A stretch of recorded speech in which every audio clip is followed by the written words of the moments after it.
రూపాయలకి మల్లెపూలు అడిగితేనే 50 రూపాయలు ఇస్తారు. ఏదైనా ఖర్చులకి 500 కావాలంటేనే 1000 రూపాయలు ఇస్తారు.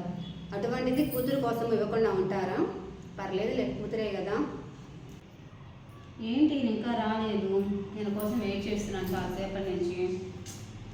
తొందరగా వస్తే డబ్బులు అడుగుదామని ఉన్నాను, ఇంకా రాలేదు. వచ్చినట్టున్నాను.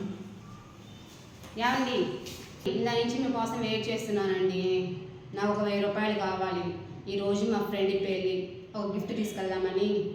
3000? ఎందుకండి 3000? 1000 రూపాయలు చాలండి. ఏంటి వీళ్ళు ఎంత అడిగితే అంత ఇవ్వకుండా డబ్బులు ఎక్స్ట్రా ఇస్తున్నారు? ఏం అర్థం కావటం లేదు. వీళ్ళ దగ్గర డబ్బులు ఎక్కువగా ఉన్నాయా, నేను తక్కువగా అడుగుతున్నానా? ఏం అర్థం కావటం లేదే.